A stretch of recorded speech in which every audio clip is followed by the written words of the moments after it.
Praise the Lord. ஆண்டவராகிய இயேசு கிறிஸ்துவின் நாமத்தினாலே உங்கள் அனைவரையும் நான் வாழ்த்தி வரவேற்கிறேன். கர்த்தர் உங்களை அதிகமாய் ஆசீர்வதிப்பாராக. இயேசு கிறிஸ்துவின் உபதேசம் என்கிறதான தலைப்பிலிருந்து கர்த்தருடைய வார்த்தையை நாம் தியானித்து வருகிறோம்.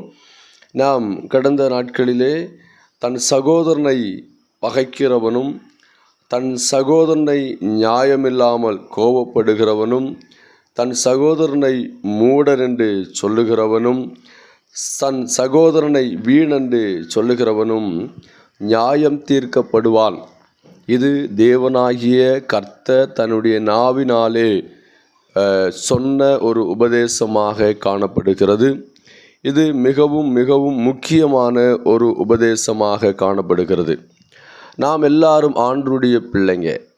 ஆண்டவர் நம்மை நேசிக்கிறார், அதில் எந்த ஒரு மாற்றமும் இல்லை. ஆனால் தகப்பன் தான் நேசிக்கிற பிள்ளையை சிட்சிக்கிறார் என்று சொல்லி வேதத்தில் எழுதப்பட்டிருக்கிறது. நாம் வேத வசனத்தை மீறி கர்த்தருடைய வார்த்தைகளை முற்றிலும் தள்ளிவிட்டு நாம் நம்முடைய சுய இஷ்டப்படி வாழும்போதெல்லாம் தேவன் நம்மேல் கோபமுள்ளவராக காணப்படுகிறார். உபதேசங்களை அதிகமாக நாம் கற்றுக்கொள்ளவோ இல்லைனா கடைப்பிடிக்கவோ, உபதேசத்தை குறித்ததான அந்த விழிப்புணர்வு கரிசனை நமக்கு இந்த நாட்களிலே குறைந்து கொண்டிருக்கிறதை நாம் பார்க்க முடியும். ஆதி திருச்சபைகளிலே உபதேசத்தை குறித்து மிகவும் தெளிவிருந்தது. அவர்கள் உபதேசத்தை கடைப்பிடித்தார்கள், போதகர்கள் அதை கற்றுக் கொடுத்தார்கள். இன்று உபதேசம் சபையிலே குறைந்து கொண்டிருக்கிறது. மத்தேயு எழுதின சுவிசேஷம் 5, 6, 7 அதிகாரங்கள் முழுவதும் முக்கியமான உபதேசம் என்று சொல்லி நான் பல முறை இந்த செய்தி மூலமாக உங்களுக்கு நான் தெரிவித்தேன்.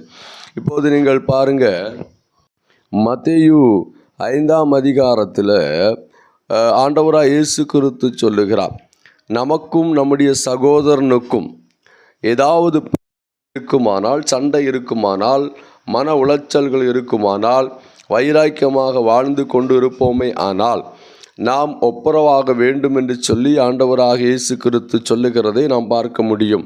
மத்தேயு எழுதின சுவிசேஷம் 5ஆம் அதிகாரம் 24, 25 வசனத்தை வாசித்து பாருங்க.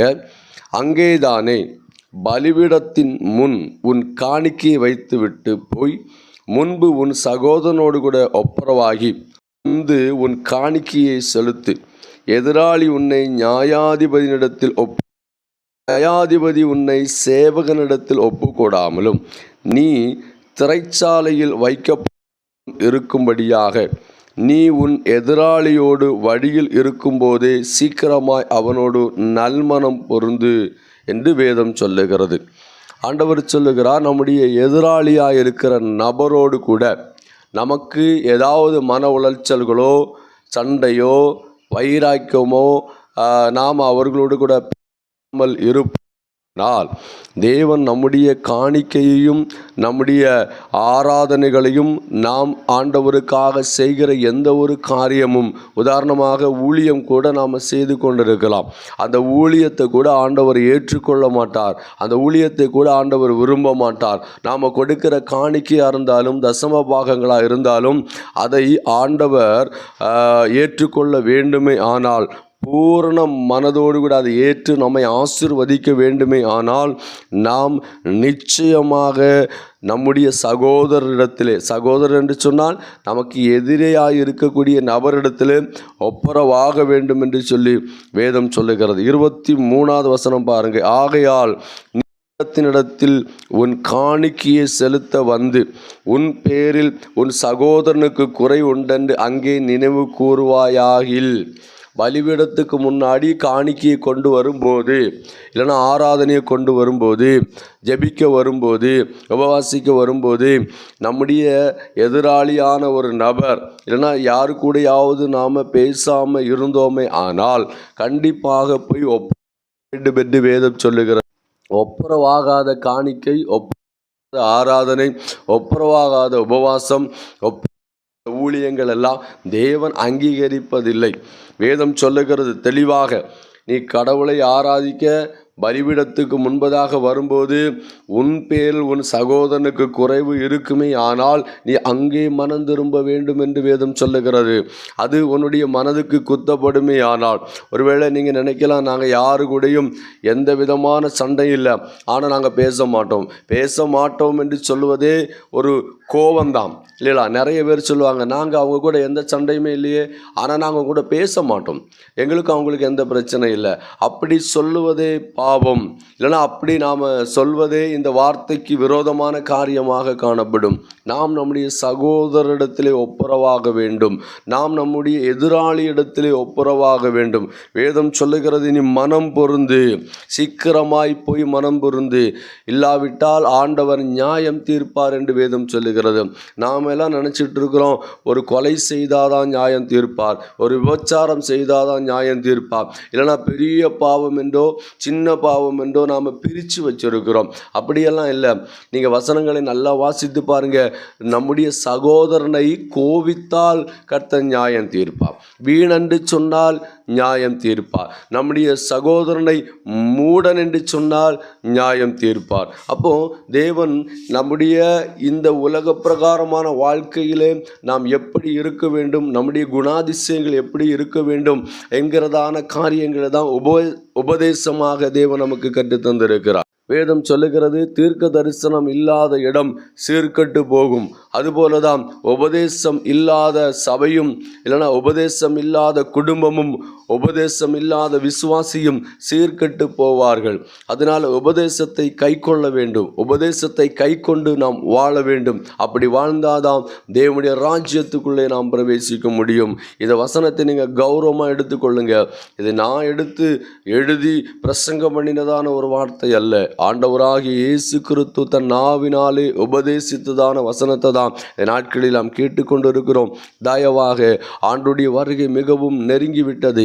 அவர் வருவதற்கு முன்பதாக நாம் நம்முடைய சகோதரர்கள் யாரிடத்திலெல்லாம் கோபமாக இருக்கிறோமோ, யாரிடத்திலெல்லாம் வைராக்கியமாக இருக்கிறோமோ, யாரிடத்திலெல்லாம் நாம் பேசாமல் இருக்கிறோமோ, எல்லா இடங்களிலும் நாம் மனம் பொருந்த வேண்டும். அவர்கள் செய்த பாவம் பெருசுதான், நமக்கு விரோதமாக அவர்கள் பெரிய பாவம் செய்தாலும் பரவாயில்ல. வேதம் சொல்லுகிறது, கொரிந்தியர் புஸ்தகத்திலே 1 கொரிந்தியர் 6ஆம் அதிகாரம் 7வது வசனம் சொல்லுகிறது, நீங்கள் ஒருவரோடொருவர் வழக்காடுகிறது எவ்விதத்திலும் குற்றமாயிருக்கிறது. அப்படி செய்கிறதை விட நீங்கள் ஏன் அநியாயத்தை சகித்து கொள்ளுகிறதில்லை? ஏன் நஷ்டத்தை பொறுத்து கொள்ளுகிறதில்லை? நீங்கள் அநியாயம் செய்கிறீர்கள், நஷ்டப்படுகிறீர்கள், சகோதரருக்கு அப்படியே செய்கிறீர்கள். அநியாயக்காரர் தேவனுடைய ராஜ்யத்தை சுதந்தரிப்பதில்லை என்று அறியீர்களா என்று வேதம் சொல்லுகிறது. அதாவது ஆண்டவர் சொல்லுகிறார், நமக்கு அநியாயம் செய்யும் போது நாம் அதை சகித்து கொள்ள வேண்டும். சகோதரருக்கும் ஒரு வழக்கு இருக்குமானால் அதை நாம் தீர்த்து கொள்ள வேண்டும். மேலே இருக்கிற வசனங்களை நீங்கள் வாசித்து பாருங்க. நாம் நம்முடைய வழக்கை கொண்டு பல நபரிடத்தில் வெளியே வக்கீல்கிட்ட போகிறோம், போலீஸ்கிட்ட போகிறோம், தலைவர்கிட்ட போகிறோம். அப்படி போகக்கூடாது என்று வேதம் சொல்லுகிறது. நம்முடைய வழக்கை எல்லாம் நாம் தேவ சமூகத்தில் ஒப்புரவாக்க வேண்டும். ஒரு வழக்கு இருக்குமானால், நம்முடைய எதிராளி இருப்பானா, அந்த எதிராளி தண்டிக்கப்பட வேண்டும் என்று நாம் நினைக்கக்கூடாது. அந்த எதிராளி இடத்திலே நாம் மனம் பொருந்தி அவனும் ரட்சிக்கப்படணும், நாமும் தேவனுடைய ராஜ்யத்தில் போகணும், 2 பேரும் தேவனுடைய ராஜ்யத்தில் போகணும். நம்முடைய எதிராளி தானே, நரகத்துக்கு போயிடட்டும் அப்படின்னு ஒரு நாள் நினச்சிடக்கூடாது. எந்த எதிராளியாக இருந்தாலும், நமக்கு விரோதமாக எவ்வளவு பெரிய காரியங்கள் அவன் செய்திருந்தாலும், வேதம் சொல்லுகிறது அநியாயத்தை சகித்து கொள்ள வேண்டும். பலிபீடத்தில் முன் காணிக்கையை கொண்டு வரும்போது குறைவிருக்கும் என்று நமக்கு தோன்றினால், தேவ சமூகத்தில் போய் ஒப்புரவாகி, அந்த நபரோடு கூட ஒப்புரவாகி, நாம் நம்முடைய பாவங்களை திருத்தி கொண்டு இயேசு வரும்போது அவருடைய எக்கால சத்தத்தை கேட்க நம்முடைய காதுகள் திறந்திருக்கும்படியாக வேதத்தை வாசித்து பாருங்க.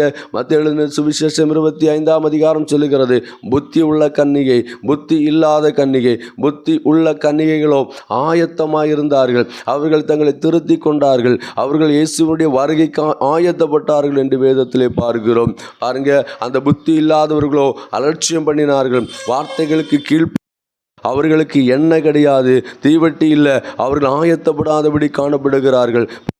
இந்த வார்த்தைகளை கேட்கிற நீங்க ஆயத்தப்பட வேண்டும். இயேசு சீக்கிரமாய் வரப்போகிறார். உபதேசங்களை கைக்கொள்ள வேண்டும், இப்படி வாழ வேண்டும். வேதத்திலே கொடுக்கப்பட்டிருக்கிற உபதேசங்கள் ஒருவேளை நாம் அதை கேட்கும்போது கொஞ்சம் வருத்தமாக தான் இருக்கும். பரவாயில்ல, வருத்தமாக இருந்தாலும் கஷ்டமாக இருந்தாலும் நாம் அந்த உபதேசத்துக்கு கட்டுப்பட்டு வாழ வேண்டும் என்பது தேவனுடைய விருப்பமாக காணப்படுகிறது. அதனால் பிரியமான தேவனுடைய பிள்ளைகளே, நீங்கள் உங்களை ஆராய்ந்து பாருங்கள். யாரிடத்துலையாவது கோபமாக இருக்கிறீங்களா, சண்டை போட்டுட்டு இருக்கீங்களா, பேசாமல் இருக்கிறீங்களா, வைராக்கியமாக இருக்கிறீங்களா?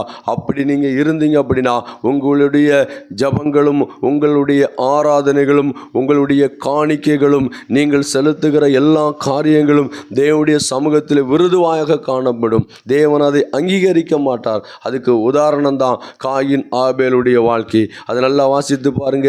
காயினையோ தேவன் அங்கீகரிக்கல. காரணம், அவனுக்கு எரிச்சல் இருந்தது, கோபம் இருந்தது, கொலை வெறி இருந்தது, தன் சகோதரன் மேலே பகை இருந்தது. அதனால் அவருடைய காணிக்கையை தேவன் அங்கீகரிக்கவில்லை என்று வேதம் சொல்லுகிறது. பிரியமான தேவனுடைய ஜனமே, நீங்கள் இந்த வார்த்தையை கேட்டு நீங்கள் உங்களை ஆயத்தப்படுத்தும்படியாக அன்போடு கேட்டுக்கொள்கிறேன். கர்த்தர் உங்களை அதிகமாய் ஆசீர்வதி.